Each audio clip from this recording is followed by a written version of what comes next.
Well, hey, good morning, everyone. Welcome to the Blue Gamer Bluecast morning show. It is August 28th, 2024. Lots to talk about today. Good to see you all in the chat. Hey, Chris, yeah, about the seed and then the freedom dropping. Yeah, I can't wait for that. That's I think I want to do a maybe some sort of watch party or something for when freedom drops. But yeah, all the seed is on. Yeah, thanks for bringing that up. Very cool. But so for today, we're going to talk about the announcements Nintendo made during that direct. That it's funny how these directs happen, because if you're someone that follows video games on the internet, you know, it gets leaked. Oh, Nintendo's going to have a direct. And yeah, and sure enough, and man, there was cool stuff announced, but one in particular, amazing that they announced. I mean, this week is going crazy.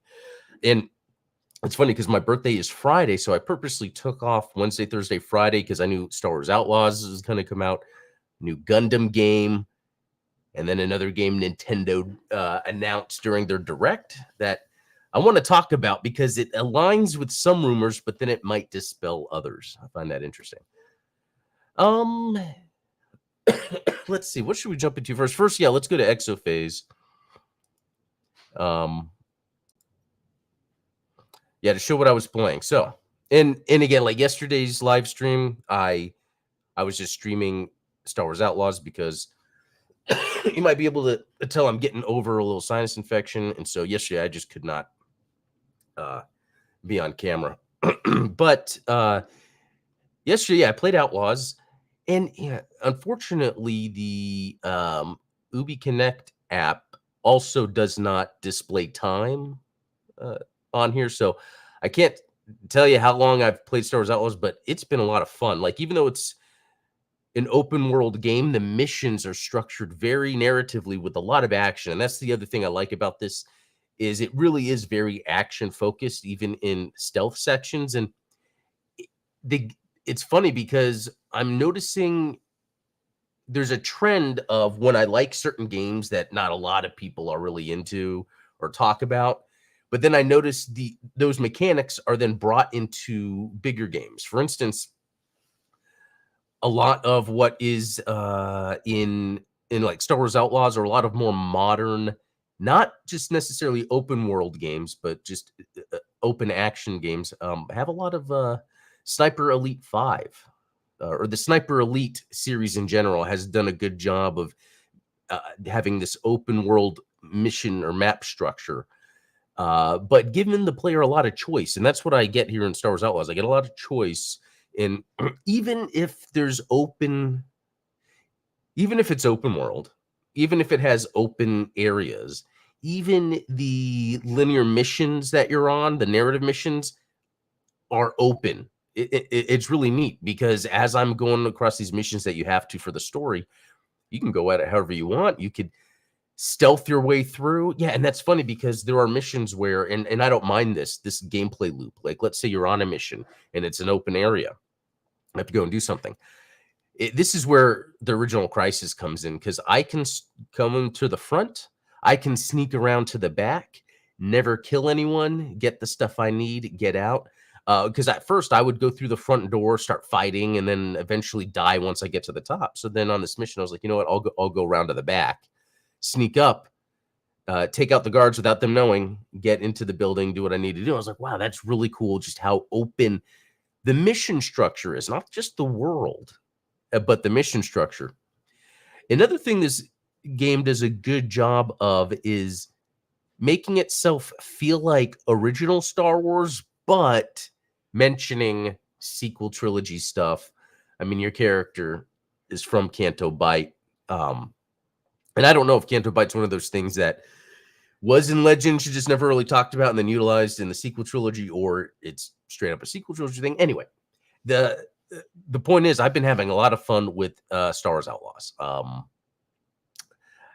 Yeah, it's great. Like, to the point where I haven't played Black Myth Wukong since I started Outlaws, and I want to get back to Black Myth Wukong. But here's a game that pulled me away from Star Wars Outlaws. That's the Castlevania Dominus Collection. So that's that announcement that was made yesterday that came out of nowhere.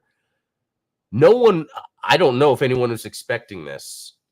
because I guess rumor was that there was a new Castlevania game in production. That's been a rumor for a little bit. We don't have a proper Symphony of the Night release on Steam or no, I'm sorry. Yeah, on Steam or Switch yet. So there's always room for that. The DS collection, I don't think anyone was expecting because of the dual screen setup. Like, I did not think they were going to tackle this. It's insane. And it was just earlier this year that I bought, and I have the video of it, that custom DS, because I bought a 3DS earlier this year, or end of last year, beginning of this year, I forget which it was, to play the DS games in the best way. I got the dual IPS screen, etc.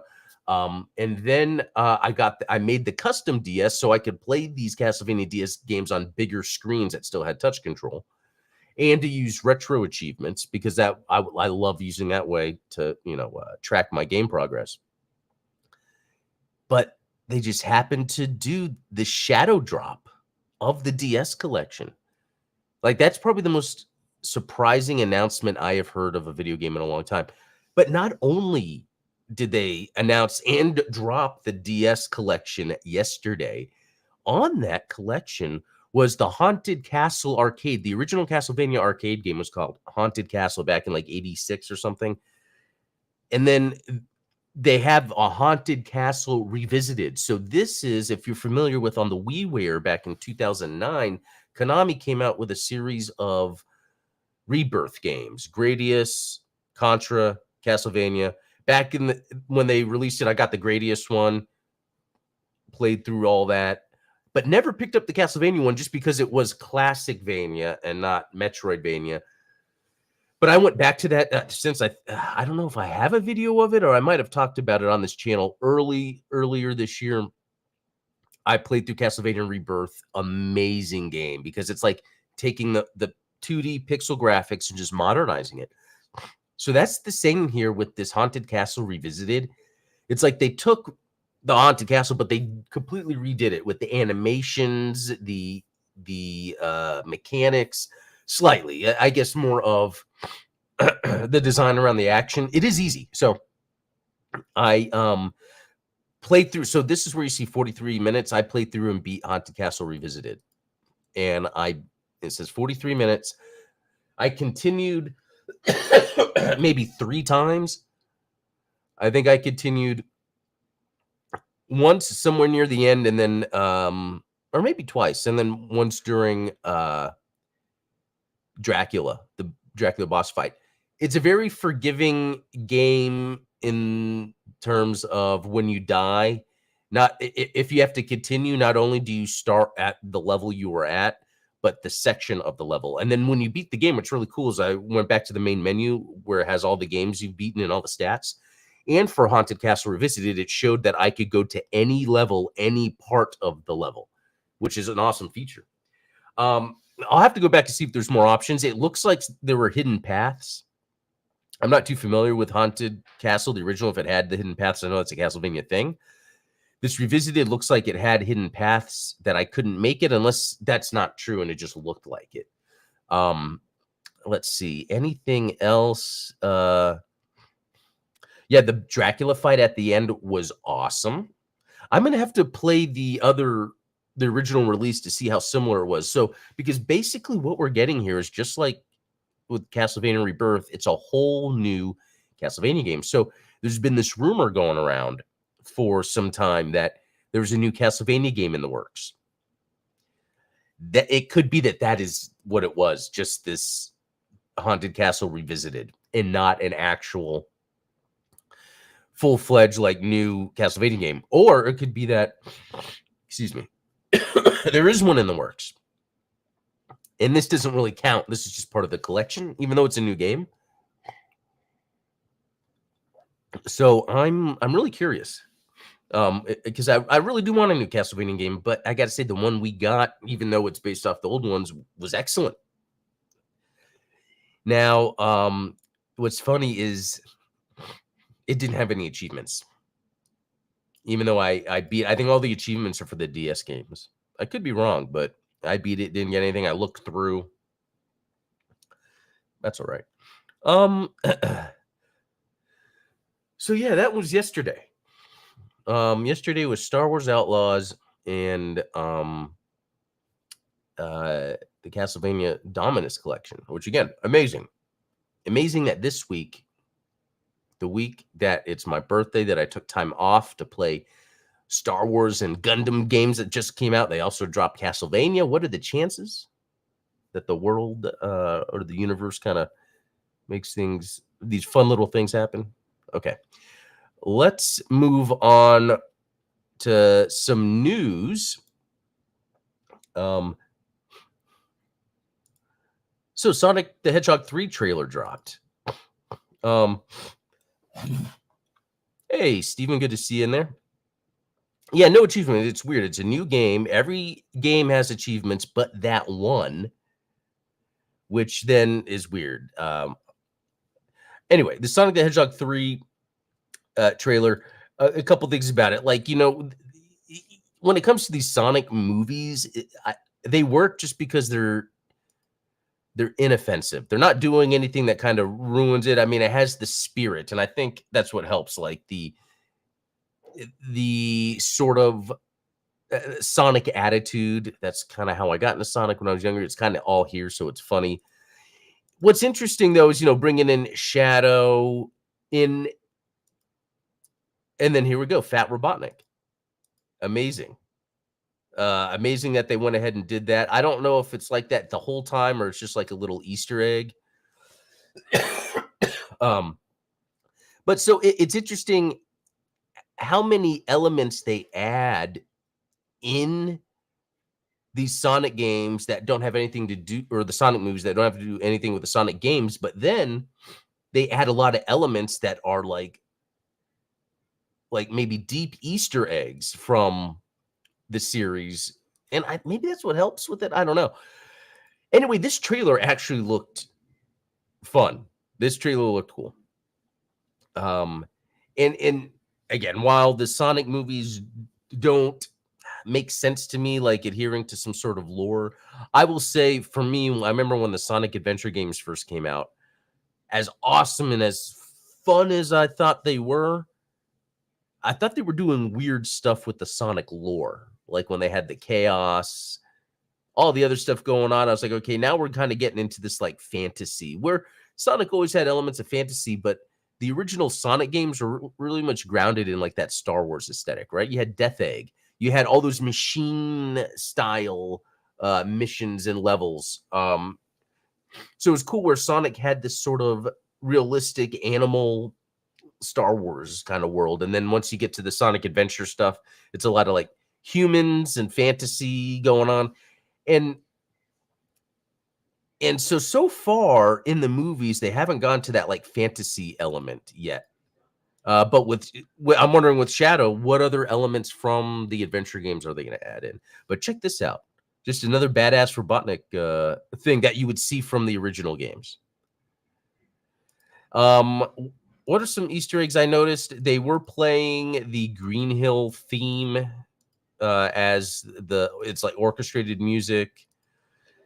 They do have some like deep lore, like having Robotnik's dad, which hard to say. I wonder if it looks like probably played by Jim Carrey also. Anyway, yeah, fascinating stuff that comes out in December. And yeah, should be fun. Death Egg Mech is apparently based on Votoms I saw on Twitter. That could be the case because there's a lot that I was surprised Sonic does that, I mean, takes straight up from Star Wars, like with the Death Egg itself. So yeah, the mech's taken from that. Yeah, I would even say like Robotnik's mech. Yeah, it looks like Votoms, I guess, because of the domed top, like an egg. Let's see. I guess she doesn't know that much about Shadows. Yeah, I don't know. Yeah, because Shadow showed up first in those adventure games, and so I'm thinking they're gonna have adventure style stuff going on in here. All right. Okay, moving on. Let's get let's get to this real quick. I think it was this. Let's see.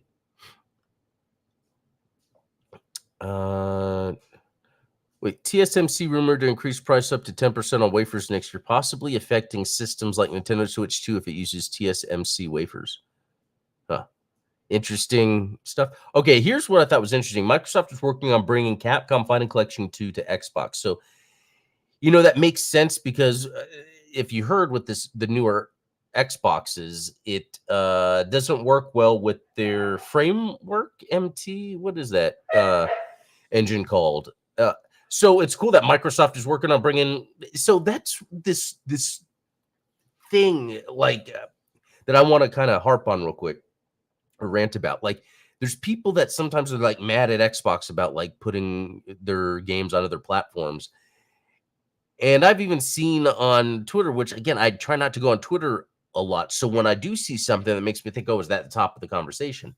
And it's, people calling for like Phil Spencer, to step down at Xbox. And Microsoft working on having a game work on their platform is very much in line with what Microsoft is always investing in, whether that's backwards compatibility,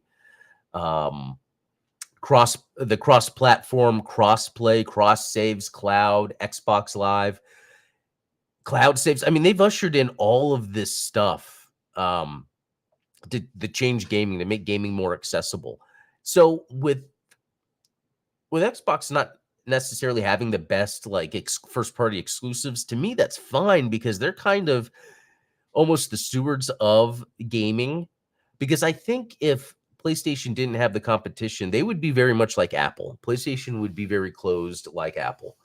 And I I like that Microsoft is kind of setting a standard for the gaming industry. Game Pass, cloud, streaming, cloud saves, backwards compatibility. So them purposely spending money to make sure that third-party games work on their platform, especially after the whole thing that's going on with Wukong and Baldur's Gate 3 and the series systems, because apparently with the Series S, that kind of holds back what developers can do. And that's funny because that's almost like Microsoft's initiative biting them in the butt, because they wanted to make a kind of a low-end, easily accessible system that can run these games, but then it affects them being able to run anyway. So very interesting. Apparently PS5 is getting a price hike in Japan, which is what's interesting. After Xbox just raised, it's funny, Xbox raised the price of their systems in Japan, and everyone's like, why would Xbox do that? It makes no sense. And then, PlayStation did it. So it's really just showing that's just the economy there. It has really nothing to do with people buying or selling. Let's see. Okay, yeah, let's move on. Jason Blundell is working on a new game and is head of a new studio within Sony Studios, and apparently it's something that Bungie has been working on, so we'll see that. What a fall from grace, huh? Bungie, Halo. But from what I have heard, and it's very interesting, and this had to do with is it Marty O'Donnell, the composer of the original Halo. He was a composer for Bungie in general. He was doing an interview, and it made a lot of sense what was going on. Once Bungie was under Microsoft, that's where Microsoft management would come in. And it's not that they were messing up the studio. It was just they had a different way of managing that kind of lost the point of the game development. And so through Bungie's life cycle after being with Microsoft is where you would see the management style was changing to be more Microsoft management. So once they left Microsoft and they started working on their own, they were still working in sort of a Microsoft way that didn't make sense for the size of their studio. So then once they got to Sony and Sony saw everything they were doing, it's like, okay, this studio is not working. It's like any other Microsoft studio.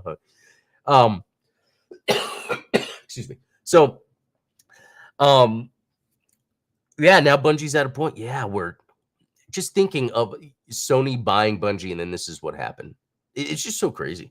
But it was funny. There was this other interesting takeaway. What was it? Where this all started? Yeah, in the early 2000s when game publishers started hiring stock market people to run the company and not gamers to run the company. So that's when they lost sight of just making a good game. It's the same thing we see with Hollywood. I mean, anyone that's into the creative arts can see that stuff.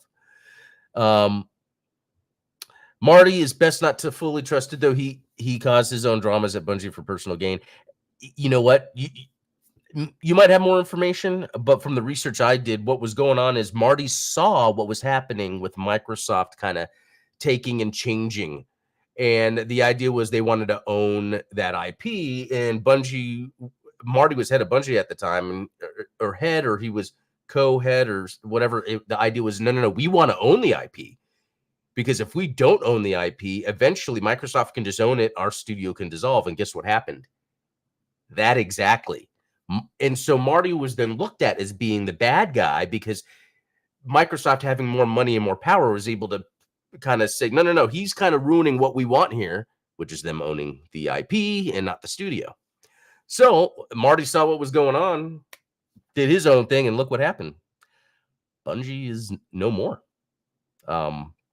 Or at least, what was Bungie does not exist anymore. So it's very interesting.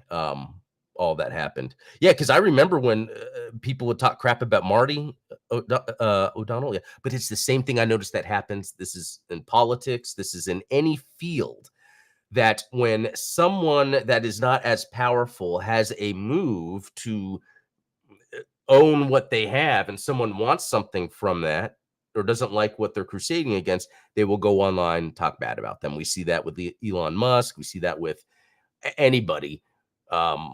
And the video game industry is not safe from that. It's too bad. Because then it's drama when there doesn't need to be, but that's what happens when you get these types of executives into the gaming industry. Then it becomes that drama to get the money over the art. Okay, let's see. 343 Industries originally planned to bring back Halo Combat Evolved's gameplay into Halo Infinite. Yeah, and I saw that. Yeah, and Marty was the composer. He was with them early on as a composer, but he's also a businessman, and so he's helping them run Bungie as a business. But that's when Microsoft was coming in and taking the reins from him, so that Microsoft could then own them. And then that's why he was talked bad about, because he was trying to keep Bungie safe. But yeah, 343 destroying Halo kind of speaks to what I was saying. 343 really was just Microsoft. It was when Bungie was like pretty much now dissolved because of Microsoft, what Marty was complaining about. Then it became 343. So Marty was right. It's one of those things where, yeah, the Halo, it's just, again, an example of Microsoft doesn't mean to do this. It's just Microsoft, as one of the biggest companies in the world that runs the biggest software for computers, uses that mentality to manage game development. And I think they're completely different things. So Microsoft means well, but it's kind of like that thing from Simpsons where it's like, what is it? Yeah, everything's from Simpsons, right? I'll have to remember what that thing is. Anyway, yeah, let me move on. There was something else. Oh, yeah, real quick, the Nintendo Direct. I love how IGN has this set up. So, tons of games. I'm not going to go through all of the games here, but they're listed here if you want to look. Excuse me. Capcom Fighting Collection 2. Amazing. That comes out next year. It has the SNK versus Capcom games on there, or Capcom versus SNK games. They're different. That's one where, yeah, it wouldn't work on Xbox. Microsoft's working with Capcom to get that MT framework or something, those games to work. The Castlevania DS collection. Oh my God, that was amazing news. I could not believe that happened. So if we were to go down this list here, or see if there's anything else. Again, nothing really stands out. There's things that are coming to the Switch to the first time. There are things that are just ports. And again, this isn't like Nintendo first party stuff. So Metal Slug Tactics, that's going to be awesome. Shovel Knight, Shovel of Hope. I don't know too much about that, though. Is that supposed to be a whole new game or an enhanced edition? Okay. I don't know how many times I can own that and play that, but hey, it's working for them. Oh, Chris, Power Stone. Yeah, Power Stone is in that fighting game collection. I get that. Amazing. SNK fighting games and Power Stone. So yeah, nothing too crazy from here. If you're someone that just owns a Switch, this is awesome stuff. Oh, this Europa game. I think I was showing it off on this stream here. There's a demo right now on Switch. It looks great. Or is a demo on PC? Or I just played the demo on PC. Okay. Again, this is the list. Nothing too crazy except that Castlevania thing. Like, holy crap. That, to me, that's the star of the show. DS Collection, who would have thought? Okay. Let's jump to news. Crash Bandicoot will cameo in Astrobot despite Microsoft Activision acquisition. Well, what a sentence. But yeah, this is a weird thing. Because Crash Bandicoot would have been prime as a mascot for Sony. I think just that visibility, like when I look at Crash Bandicoot, I think PlayStation. That might not be the case for a more recent generation.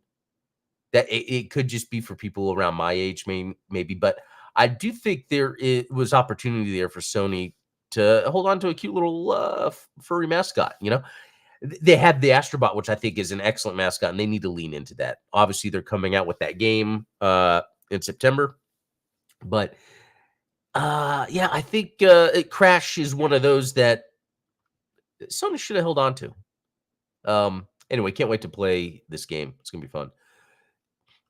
All right. Bandai Namco Online torches Blue Protocol and terminates publishing deal with Amazon Games. Interesting. This is going to be the Japanese studio claims the project has fallen short of expectations. An online action RPG. I guess that happens with these. I mean, not everyone is safe. Yeah, Blue Protocol was pitched as a free-to-play title with a dynamic action combat system, deep character customization, and epic story. How do you sell a game with that logline? That sounds like any game. Yeah, I remember when we first saw the Blue Protocol stuff, and it looked neat. But again, there's like nothing to necessarily have me like. What is it about the game that makes people want to play that over others? And this, can you answer that? I don't know. And they're torching it, so maybe there is nothing. Okay, said back here. Astrobot director rules out VR version, says he wants to hear from fans about a PC port. So a bunch of cool things here. Interesting how Astrobot started off as that VR, was really good, really fun. And then they had the other version on the PS5. And everyone was saying, no, this just needs to be a proper first-party Mario-like for Sony. And I think that's true. And it's great that they're coming out with that game. And then they also want to make a PC port.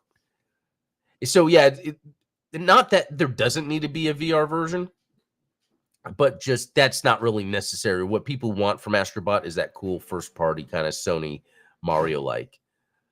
And then a PC port, I mean, that's just inevitable, isn't it? Let's see. What else? Okay, this is interesting. GameStop is launching retro store range featuring PS2, SNES, and Wait a minute. Okay, so yeah, I forget if it was just last weekend or the weekend before. My son and I were at GameStop looking around, and we saw a section that had PS2, Xbox, yeah, all these old school games, and I just thought, oh, I guess they just have some stock that they just have thrown in the corner. But no, they're really putting them out there for people to buy. That's very interesting. I mean, I wonder how much of it is just they have all that stock in these warehouses not moving. GameStop has just revealed that some stores will start selling retro titles once again. Wait, but not everyone is pleased about it.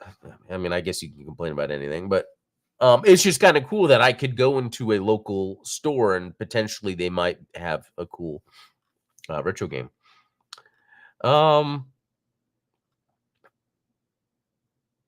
the hard part about it is GameStop would have to then kind of position their messaging if they wanted to get into more of the if the games are more like what am I trying to say?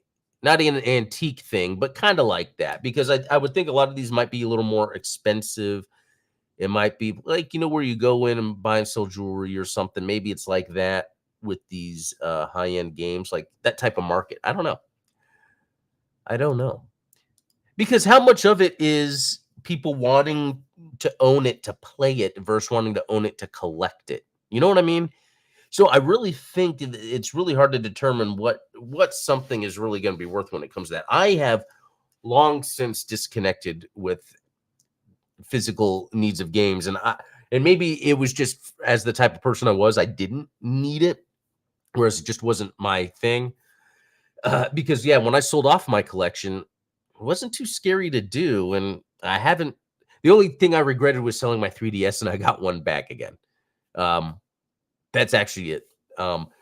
But if now it would be different if maybe my hobby was collecting these items physically, and then I could see that. And I guess that, and maybe as much as I love video games, the reason my hobby wasn't collecting them is since I was a kid playing video games, it really just was about playing the games. And I remember the only reason I had held on to a collection was because, well, that's the only way you can play them. But then once being really, really embedded into the PC gaming market, I knew how to do all that stuff. So once it became viable that I can emulate and play a game whenever I needed, it felt good to just sell everything. Just because I didn't really need it as much as I didn't need it to have a collection as much as I needed it to be able to play a game when I needed to. Does that make sense? Because what I'm trying to say is I think it's cool to collect video games. I don't think there's anything wrong with it. I just realized I'm more into like collecting action figures than games, but I love playing games. Let's see here. That might be about it. Yeah, we're at 34. Rogue New Type saying some old titles are worth over 300 easy. Yeah, it's crazy. Yeah, Chris, a boutique. Yeah, some boutique store. Let me look at this. Yeah, both Xenosaga 3 and Mega Man X3 are between. Yeah, it's insane, but I get it. I get it if that is you want to collect it and have that actual thing. There's some stuff I have. I forget. Like I have Metal Slug 7 on DS because to me that was a very excuse me, that was a very obscure thing, and it has the slip cover. It's really cool. What was the most expensive game I had? I had an NES cart that was worth a whole lot. It was a shooter, but it was very obscure. I had like the boxed Ocarina of Time special edition with the gold on it.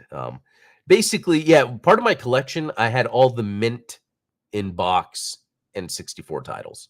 I think that was the biggest chunk of, but I had some other obscure stuff like ColecoVision and stuff. But yeah, I remember thinking back to those days where I had so much stuff just sitting in the attic because I didn't really need it all on display, and I had the stuff displayed that I would go back to a lot. It was like Genesis and SNES. I would actually go back to most. Yeah, I think that's it. So I think that's it, guys. I think that was a lot of fun, and luckily I have the next few days off from work, so I really got a little bit more time. But I got some stuff I have to get to and kind of relax. We have a live stream later today with Zionic Shadow over on Steven's channel, Midnight Hatter. So I'm gonna relax speaking for a while, so I'll be good for that. Yeah. So I guess that's it. I just got to end this, don't I? So yeah, I'll see you guys tomorrow. Be cool.